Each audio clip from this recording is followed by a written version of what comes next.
Hello friends, welcome back to my channel. ये इस ड्रामे की हिंदी एक्सप्लेनेशन का पार्ट 3 है। तो चलिए वीडियो को स्टार्ट करते हैं। इसके बाद स्पोर्ट कंपटीशन होने वाला होता है तो सभी लोग वहां पर पहुंच जाते हैं। सुहन भी वहां पर आई हुई होती है। उसे देखकर हान तो मिंकी के पीछे छुपने लग जाता है। मिंकी बोलता है, एक लड़की की वजह से तुम हमें हरवा दोगे। दो लड़कियां उन्हें चेयर्स करने लग जाती है। वहाँ पर एक फॉरेन की लड़की थी। ये देखकर वो चारों बोलने लग जाते हैं, ये लड़की कौन है। युद्ध बोलता है, उसकी बॉडी तो कमाल की है।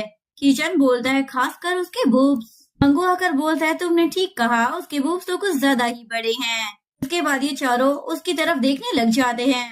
अभी मंगू को ख्याल आता है, वो फॉरेन वाली लड़की तो उसकी वाइफ है और उन सभी को डांटने लग जाता है, तुम मेरी वाइफ की बॉडी को देख रहे हो। अभी वहाँ पर मंगू का बेटा भी आ जाता है और बोलता है, डैड क्या फिर से लड़ रहे हो। मंगू बोलता है, नहीं, हम तो बस डिस्कस कर रहे थे। और वो अपने बेटे को लेकर जाने लगता है। उसे देखकर ये चारों बोलने लग जाते हैं, सच में ये तो बहुत ही ज्यादा लकी है। ये एकदम बूढ़े जैसा दिखता है, लेकिन इसकी वाइफ देखो कितनी ज्यादा सुंदर और जवान है। सच में किसी का नसीब इतना ज्यादा अच्छा कैसे हो सकता है। इसके बाद स्पोर्ट कंपटीशन स्टार्ट हो जाता है। पहला राउंड चप्पल फेंकने का होता है। जिसकी चप्पल सबसे ज्यादा दूर जाएगी वो जीत जाएगा, जिसमें हान डोकरी वाले जीत जाते हैं। दूसरे राउंड में भी हान डोकरी वाले जीत जाते हैं। तीसरे राउंड में पासा फेंकना होता है। ग्रैंडपा बिना देखे ही पासा फेंके जा रहे होते हैं और हर बार पासे में 6 नंबर ही आ रहा होता है। देखकर सभी लोग बातें करने लग जाते हैं, क्या यहाँ पर कोई चमत्कार हो रहा है। यानी कि तीसरा राउंड भी हम डोकरी वाले जीत जाते हैं। इन्हें थोड़े टाइम का ब्रेक मिलता है। ब्रेक में ये सभी लोग लंच कर रहे होते हैं। आंटी वहाँ पर नाश्ते के लिए किम्बाप लेके आ जाती है। सारे गांव वाले तो डर जाते हैं, पता नहीं अभी इस औरत ने क्या बना दिया। लेकिन ये चारे लोग इन सारी बातों से अनजान उस किम्बाप को ले लेते हैं। जैसे ही वो उसे खाने का ट्राई करते हैं तो वो हिलने लग जाता है, क्योंकि उस किम्बाप में जिंदा ऑक्टोपस भरा हुआ होता है। इसके बाद फिर से गेम स्टार्ट हो जाती है और लेकिन इस बार दूसरे गांव के यानी कि संदोकरी वाले जीत रहे होते हैं। इसके बाद टैलेंट शो की बारी आती है, जिसमें मिनहाओ परफॉर्मेंस करता है। मीनू एक गाना गाता है। ये देखकर यूनी बोलती है, मेरे बेटे को क्या हो गया है। मिंगी बोलता है, इसको मैंने सिखाया है। युक बोलता है, लेकिन मुझे ये थोड़ा पुराना क्यों लग रहा है। मिंगी बोलता है, रुको जरा सब्र रखो, क्लाइमेक्स तो अभी बाकी है। मिनू ने अपनी परफॉर्मेंस दे दी थी। वो रुक जाता है और काफी ज्यादा डर रहा होता है। मिंगी उसे बोलता है, डरो मत, तुम ये कर सकते हो। यूनी तो डर जाती है, पता नहीं इस मिंगी ने मेरे बेटे को अब ऐसा क्या सिखा दिया है। जिसके बाद मीनू स्टेज पर कंगन स्टाइल में डांस करने लग जाता है। उसे देखकर युग तो अपनी आंखें बंद कर लेता है। के बाद टैलेंट शो में एक दादाजी आते हैं, जो 1 से लेके 10 तक का पहाड़ा सुना देते हैं और फर्स्ट प्राइज उसे ही मिल जाता है। मिंकी बोलता है, ये तो नाइंसाफी है, उसने बस 1 से लेकर 10 तक का पहाड़ा ही तो सुनाया है। युग बोलता है, उस दादाजी की उम्र 100 साल है तो उनके लिए मुश्किल होगा ना। मिंकी बोलता है, ये कौन सी बड़ी बात है, ये तो मैं भी कर सकता हूँ। के बाद लास्ट राउंड बचता है, जिसमें हान डोकरी वाले जीते हैं। लेकिन दूसरे गांव वाले बोलते हैं, हमने पहले रिबन को क्रॉस किया है। मंगू बोलता है, तू कौन होता है डिसाइड करने वाला, हम जीते हैं। जज आप ही बताओ कि कौन जीता है। जज फुटेज में देखकर बताता है कि हाँ, डोकरी वाले ही जीते हैं। सारे गांव वाले खुश हो जाते हैं। मिंगी बोलता है, हान तुम्हारी चेस्ट ने हमें बचा लिया। बेचारे हान को तो ये सुनकर एम्बेरसमेंट होने लग जाती है, लेकिन वो देखता है सीयूएन उसके लिए तालियां बजा रही है, जो देखकर हान भी खुश हो जाता है। इसके बाद यूनी खुशी की मारी ट्रॉफी लेने के लिए जाती है। लेकिन सान डोकरी वाले बोलते हैं, ये जो 4 लोग हैं, इन्होंने अपना रजिस्ट्रेशन नहीं करवाया था। इवन ये चारों लोग हान डोकरी गांव से बिलोंग ही नहीं करते। यूनी बोलती है, तुमने करवाया है ना। मिंगी बोलता है, हम तो 3 महीने के बाद जाने वाले थे, इसलिए मैंने नहीं करवाया है। ये सुनकर सान डोकरी वाले खुश हो जाते हैं और वो लोग यूनी से ट्रॉफी को छीन लेते हैं। इसके बाद ये सभी लोग थक हार कर वापिस आ जाते हैं। मिंगी यूनी को बोलता है, सॉरी, मेरी वजह से तुम्हारा विलेज पद का पोजीशन चला जाएगा। यूनी बोलती है, कोई बात नहीं, सारे गांव वालों ने मुझे वोट देकर फिर से विलेज हेड बना दिया है और तुम्हें भी वो लोग गांव से नहीं निकालने वाले, क्योंकि इस बार तुम लोगों ने सच में मेहनत की थी। इसके बाद ये चारों लोग फार्मिंग करने के लिए जा रहे होते हैं। रास्ते में इन्हें इली मिल जाती है। इली आज भी किचन के लिए कुछ लेकर आई होती है। ह्यूक बोलता है देखो जरा मेरी भाभी आ रही है। हान देखता है इस बार इली पहाड़ों से हनी लेकर आई है जो कि बहुत ही ज्यादा मुश्किलों से मिलता है। किचन ये देखकर इली पर चिल्लाने लग जाता है, तुम मेरे लिए इतना सब कुछ क्यों कर रही हो? मैंने तुम्हारी मदद की है, इसका मतलब ये थोड़ी कि तुम मुझे शुक्रिया अदा करती ही रहोगी। आज से तुम मेरे लिए अनजान हो। अगर मैं तुम्हें दिखूं तो ऐसे प्रिटेंड करना जैसे तुम मुझे नहीं जानती। ये सुनकर इली वहाँ से चली जाती है। इसके बाद ये सब लोग कैबेज ग्रो करने के लिए जाते हैं, लेकिन उन्हें प्रोसेस नहीं पता था, इसलिए वो यूनी से पूछने के लिए जाते हैं। यूनी को भी कैबेज ग्रोइंग के बारे में कुछ ज्यादा पता नहीं था, इसलिए वो बताती है हमारे गांव में एक फार्मिंग गोड है, तुम्हें उससे पूछना चाहिए, और वो होता है मंगू। इसके बाद ये सभी लोग मंगू के पास आ जाते हैं। मंगू उन्हें बोलता है मेरे पास बिल्कुल भी टाइम नहीं है तुम लोगों को सिखाने का। ये लोग बोलते हैं प्लीज हमारी मदद कीजिए, आप जो कहेंगे वो हम करेंगे। जिसके बाद मंगू इन लोगों को गोबर साफ करने का काम दे देता है। ये सभी लोग अपनी नाक को बंद कर गोबर साफ कर रहे होते हैं। तभी इसी इन लोगों को वाटरमेलन खाने के लिए बुला लेती है। ये सब लोग तो वहाँ से चले जाते हैं, लेकिन किचन नहीं जा पाता क्योंकि वो ऊपर काम कर रहा था। किचन तो बस चिल्लाता रह जाता है प्लीज कोई मेरी मदद कर दो, और ये तीनों यहाँ पर बैठकर वाटरमेलन खा रहे होते हैं। हान बोलता है हम कुछ भूल तो नहीं रहे हैं ना? मिंकी बोलता है कुछ भी तो नहीं। इधर किचन उतरने की कोशिश कर रहा होता है, लेकिन वो पाइप में ही फंस जाता है, जिसकी वजह से वो यहाँ पर ऐसे ही लटक जाता है। इली उसी रास्ते से गुजर रही होती है तो किचन बोलता है प्लीज मेरी मदद कर दो। ये बोलती है पर तुमने तो कहा था ना मैं ऐसे प्रिटेंड करूँ जैसे कि मैं तुम्हें ना जानती हूँ। किचन बोलता है पर ये इमरजेंसी सिचुएशन है, दिख नहीं रहा क्या तुम्हें? प्लीज मेरी मदद कर दो। ये सुनकर इली उसकी मदद करने के लिए आती है, लेकिन ये दोनों एक दूसरे के ऊपर गिर जाते हैं। अभी ये सब लोग भी वहाँ पर आ जाते हैं। किचन उन लोगों को बोल रहा होता है आप लोग जैसा समझ रहे हैं ना वैसा कुछ भी नहीं है। इली तो वहाँ से भाग जाती है। किचन उन्हें अपनी सिचुएशन एक्सप्लेन करने की कोशिश कर रहा होता है। मंगू की मॉम बोलती है हाँ मैं तुम्हें समझ रही हूँ, और वो जोर जोर से हंसती है और वहाँ से चली जाती है। इधर हान सिहोन को देखने के लिए गया होता है और वो उसके हाथ में रिंग ना देखकर बहुत ही ज्यादा खुश हो जाता है, और वापस आकर वो बहुत ही ज्यादा हंस रहा होता है। तब यूक आकर बोलता है उसके हाथ में कोई रिंग नहीं है, इसका ये मतलब थोड़ी है कि उसका कोई बॉयफ्रेंड नहीं होगा। ये सुनकर हान की हंसी तो एक सेकंड में ही गायब हो जाती है। वहाँ पर यूनी और उसके अंकल आंटी भी आ जाते हैं। अंकल बोलते हैं किचन मैंने सुना है तुम इली को डेट कर रहे हो। किचन पूछता है आपको ये किसने बताया? यूनी बोलती है ये हमें मिसेस किम ने बताया। तभी वहाँ पर होंगो स्कूल से आ जाता है। वो बोलते है किचन मैंने सुना है इली तुम्हारे बच्चे की माँ बनने वाली है। सुनकर किचन बोलता है मैं मिसेस किम को नहीं छोड़ने वाला। तभी वहाँ पर मीनू आ जाता है। मीनू का बैग किसी ने तोड़ दिया होता है। ये देखकर मिंगी और किचन बोलने लगता है इसे किसी ने बुली किया है। कौन है वो लड़का? जल्दी से हमें उसका नाम बताओ। यूनी उन दोनों को चुप कराती है और अपने बेटे को अंदर ले जाती है। तभी वहाँ से संगhyun गुजर रही होती है। वो बोलती है हाय अभी मेरे पास टाइम नहीं है क्योंकि मुझे अपनी पार्ट टाइम जॉब पर जाना है। तो लोग सोचने लग जाते हैं क्या ये लड़की पार्ट टाइम जॉब करती है?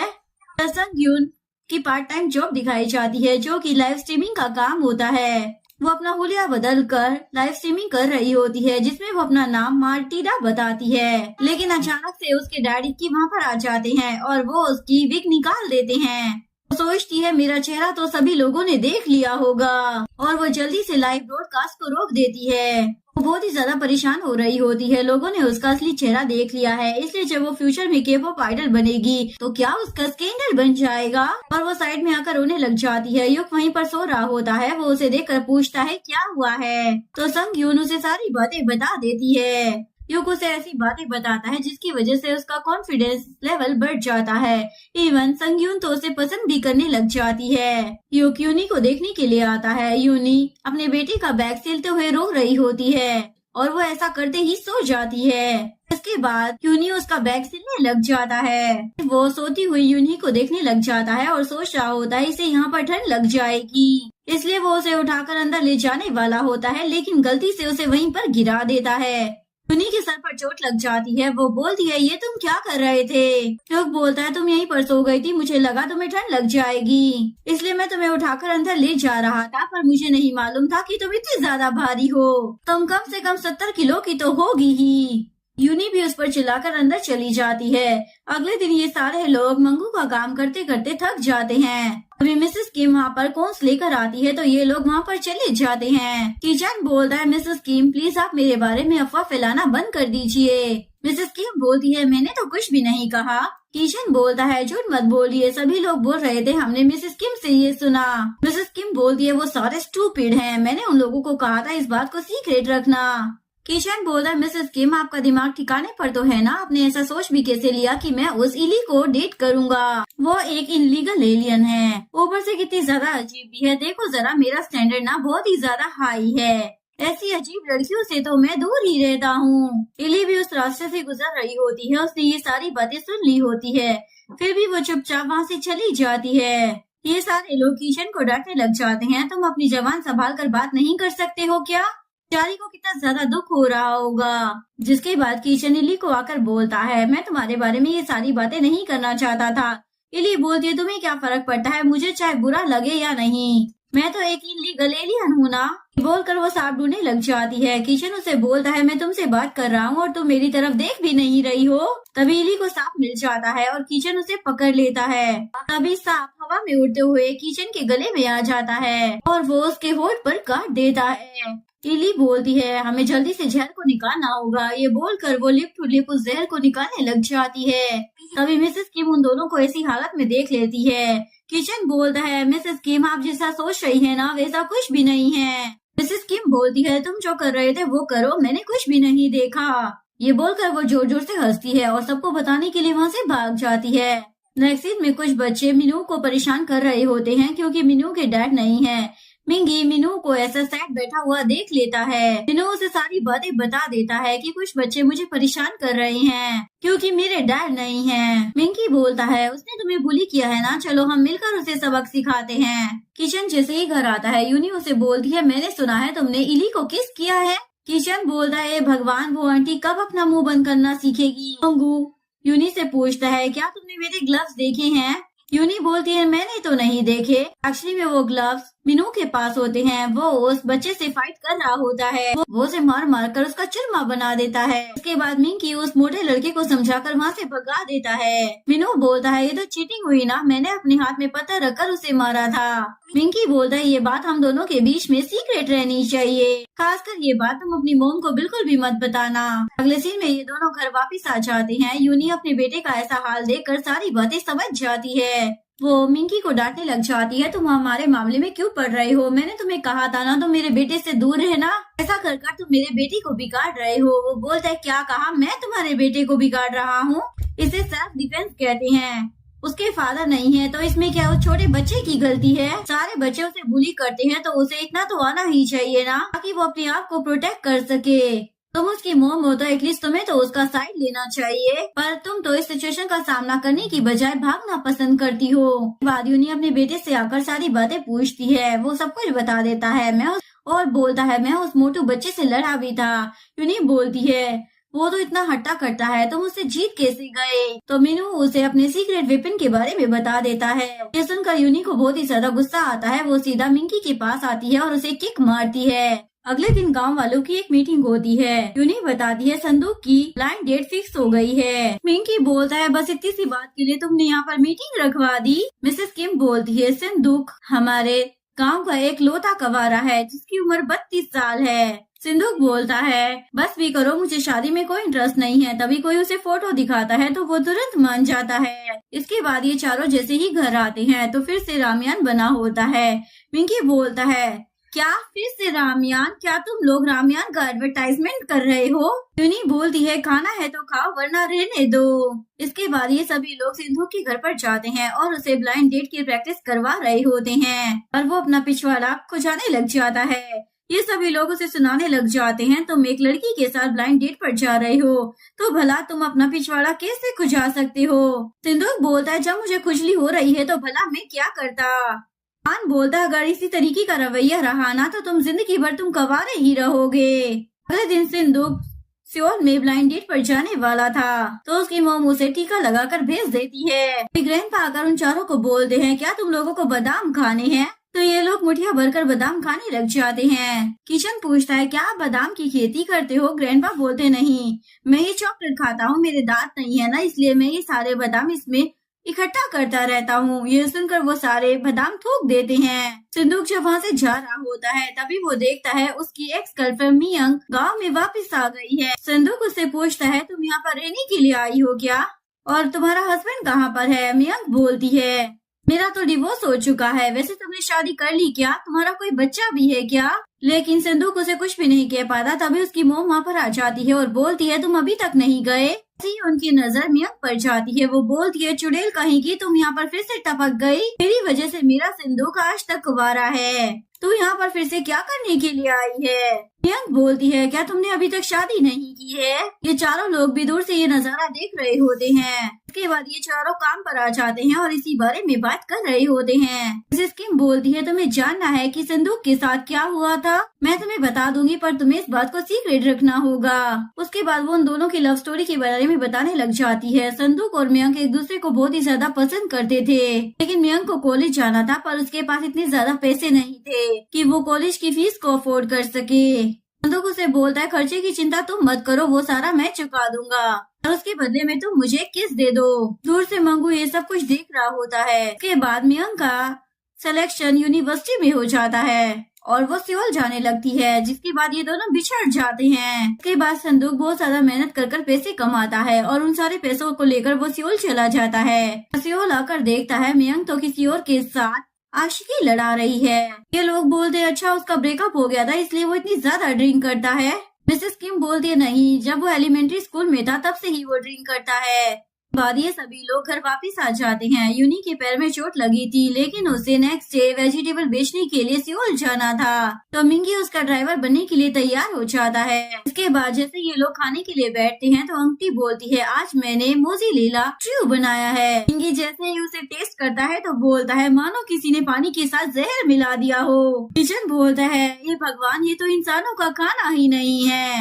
आंटी बोलती है क्या ये तुम्हें पसंद नहीं आया? ये सुनकर आंटी को तो सदमा लग जाता है और वो अंकल को बोलती है इसीलिए हर रोज तो मुझे रामेन बनाने के लिए बोलते थे, क्योंकि मेरी कुकिंग बहुत ही ज्यादा भयानक है। और रोते हुए अपने घर में चली जाती है। अगले दिन यूनी मिंगी और योग के साथ वेजिटेबल बेचने के लिए सियोल जा रहे होते हैं। किसी सिंगर का गाना बजा देती है तो सुनकर योग बहुत ही ज्यादा इमोशनल हो जाता है। तो टेम्पो से उतरकर बोलता है मैं अपनी गर्लफ्रेंड से मिलने के लिए जा रहा हूँ। यहाँ पर किचन और हान अकेले ही काम कर रहे होते हैं। हान को सिहुन की याद आती है तो वो भी वहाँ से चला जाता है। किचन बोलता है तो मैं अकेला काम क्यों करूँ, और वो भी वहाँ से चला जाता है। तभी ली किचन को खाना देने के लिए आती है। किचन बोलता है इसकी कोई जरूरत नहीं है। वो पीछे पीछे जा रहा होता है। ली देखती है उसके ऊपर बोरियां गिरने वाली है तो वो उसे बचाने के लिए जाती है, पर ये दोनों ही बोरियों के बीच में फंस जाते हैं। ली उससे पूछती है क्या तुम ठीक हो? किचन बोलता है क्या देखने से मैं लग रहा हूँ कि ठीक हूँ? इधर हान तो सिहुन से अपना लव कन्फेस करने के लिए जाता है तो उसे आई लाइक यू बोल देता है। सिहुन बोलती है लेकिन तुम मुझे पसंद नहीं हो। हान बोलता है मेरा तुम्हारे सामने कुत्ते और टॉयलेट वाला इंसिडेंट हुआ इसीलिए ना। वो बोलती है ये कारण नहीं है, बस तुम मुझे पसंद नहीं हो। बेचारा वो तो रिजेक्ट होकर वहाँ से चला जाता है। इधर सिंदूक अपनी ब्लाइंड लेट को लेकर मियंक के पास आता है क्योंकि वो उसे जलाना चाहता था। सिंदूक की जो ब्लाइंड थी ना वो दिखने में चूहे जैसी और आवाज करने में सुअर जैसी थी। ये देखकर सिंदूक उसे वहाँ से लेकर चला जाता है। वो लड़की सिंदूक को बिल्कुल भी पसंद नहीं थी। जैसे ही वो लड़की ड्रंक हो जाती है तो वहाँ से चली जाती है। सिंदूक देखता है ये लड़की तो स्मोक भी करती है, ऊपर से होस्ट बार में भी जाती है। बोलता है क्या मेरा नसीब इतना ज्यादा खराब है जो मुझे ऐसी लड़कियाँ मिल रही हैं। इधर युग अपनी मोम के मेमोरियल में आया होता है। आज उसकी मोम का बर्थडे होता है। वो बोलता है मोम आप जैसी ही एक लड़की है जिसका नाम यूनी है, वो आपकी ना बहुत ही बड़ी फैन है। बिल्कुल आप जैसी ही है, इवन वो तो आपकी तरह स्मेल भी करती है। मैं जब भी उसे देखता हूँ ना तो मुझे आपकी याद आ जाती है। इधर हान सुजुन के पास आ जाता है और पूछता है तुम्हें मुझ में क्या पसंद नहीं है, मेरी बॉडी, मेरा फेस या फिर मेरा बिहेवियर? सिहुन बोलती है तुम मुझे पूरे बिल्कुल भी पसंद नहीं हो। इधर मिंगी यूनी को उस जगह पर लेकर आ जाता है जहाँ पर वो कभी पार्ट टाइम जॉब किया करता था। वहाँ पर आज सिंगर नहीं आने वाला था इसलिए बार का ओनर उसे बोलता है क्यों ना उसकी जगह आज तुम परफॉर्म कर दो। इसके बाद वो स्टेज पर जाकर गाना गा रहा होता है और यूनी उसे ही देख रही होती है। यूनी को उसका गाना बहुत ही ज्यादा पसंद आता है। इसके बाद ये दोनों घर जा रहे होते हैं। यूनी को सब्जियां बेचकर बहुत ज्यादा पैसे मिले थे जिन्हें वो बैग में रख रही होती है। मिंगी उसके बैग को देखकर पूछता है, तुम ऐसे बैग को क्यों इस्तेमाल करती हो? इस तरीके से तो कोई भी आसानी से तुम्हारे पैसे चुरा सकता है। यूनी बोलती है, नहीं, ये बैग सबसे ज्यादा सेफ है। मिंगी बोलता है, अगर कोई मोटर बाइक वाला आया और उसने तुम्हारा बैग छीन लिया तो अभी ही वहाँ पर एक मोटर बाइक वाला आता है, यूनी का बैग लेकर चला जाता है। उसके पैर में चोट लग गई होती है। वो मोटर बाइक वालों के पीछे भागने वाली होती है, लेकिन मिंगी उसे मना कर देता है, तुम इस हालत में नहीं भाग सकती। इधर सू यहाँ पर फिर से खुदाई का काम कर रही होती है। हान उसे देखकर बोलता है, तुम ये क्या कर रही हो? सुयन तो बहुत ही ज्यादा डर जाती है। हान उसे बोलता है, मुझे पता लग गया है तुम यहाँ पर क्या कर रही हो। सुयन तो डर की मारी सोचने लग जाती है, कहीं मेरा भाना तो नहीं फूट गया। लेकिन हान बोलता है, मुझे पता चल गया है तुम यहाँ पर स्वीट पोटैटो हार्वेस्ट करने आई हो ना? सुयन बोलती, हाँ, तुम्हें कैसे पता चला? मुझे ना स्वीट पोटैटो बहुत ही ज्यादा पसंद है। इधर ये तीनों घर वापस आ रहे होते हैं। युग पूछता है, यूनी तुम ठीक तो हो ना? यूनी उसके किसी सवाल का जवाब ही नहीं दे रही थी, क्योंकि उसके मन में तो मिंगी का ही ख्याल आ रहा होता है। मिंगी ने उसे कहा था, तुम्हें पैसों के पीछे नहीं भागना चाहिए, पहले हॉस्पिटल जाना चाहिए। यूनी को नींद आ जाती है। उसका सर इधर उधर घूम रहा होता है। युग ये देखकर उसके सर पर हेयर पिन लगा देता है। तभी यूनी अचानक से उठ जाती है और युग डर जाता है। यूनी बोलती है, मुझे वॉशरूम जाना है। मिंगी सामने एक बड़ी बिल्डिंग को देखकर टेम्पो वहीं पर रोक देता है। यूनी बोलती है, जल्दी करो वरना सब कुछ यहीं पर निकल जाएगा। इसके बाद मिंगी यूनी को उठाकर उस बिल्डिंग के अंदर लेकर जाने लगता है। सामने से यूना आ रही होती है। उसे देखकर मिंगी यूनी को नीचे छोड़ देता है। मिंगी बोलता है, यूना तुम यहाँ पर क्या कर रही हो? यूना बोलती है, मैं यहाँ पर रहती हूँ। यूनी पूछती है, क्या तुम दोनों एक दूसरे को जानते हो? वो यूना से पूछती है, क्या मैं तुम्हारे घर का बाथरूम यूज कर सकती हूँ? जिसके बाद वो उसके वॉशरूम में बैठी हुई होती है और ये तीनों आपस में बात कर रहे होते हैं। यूना पूछती है, ये लड़की कौन है? युग बताता है, हम लोग एक गांव में कैबेज हार्वेस्टिंग करने के लिए गए थे, तो ये उसी गांव की हेड है।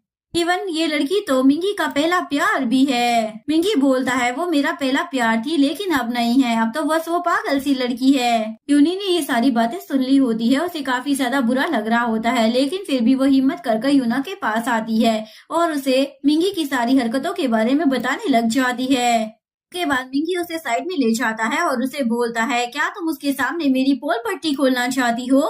यूनी बोलती है, क्यों, क्या तुम उसे इतना ज्यादा पसंद करते हो? युग बोल रहा होता है, लगता है सीईओ तुम्हें बहुत ही ज्यादा अच्छे तरीके से ट्रीट कर रहे हैं। यूना बोलती है, तुम उस बारे में किसी को कुछ भी मत बताना। युग बोलता है, मैंने वादा किया है, मैं किसी को कुछ भी नहीं बताऊंगा। पर ये दोनों पूरे दिन फंसे हुए होते हैं। किशन बोलता है, इली तुम भी चिल्लाओ, मैं कब से चिल्लाई जा रहा हूँ। इली बोलती है, मेरा नाम इली नहीं है, वारेन है। वो बोलता है, तुम्हारा नाम जो भी हो, लेकिन प्लीज तुम चिल्लाओ। इसके बाद इली जोर से चिल्लाती है। किशन तो उसे बस देखता रह जाता है। इधर ये तीनों लोग यूना के घर से जा रहे होते हैं, लेकिन मिंकी देख लेता है यूना परेशान है। जैसे ही ये लोग नीचे आते हैं तो वो यूना के पास वापस जाने लगता है। यूनी उसे बोलती है, तुम कहाँ जा रहे हो? अगर तुम चले गए तो हमारा क्या होगा? क्योंकि एक ड्राइविंग कर नहीं सकता और दूसरे को आती नहीं है।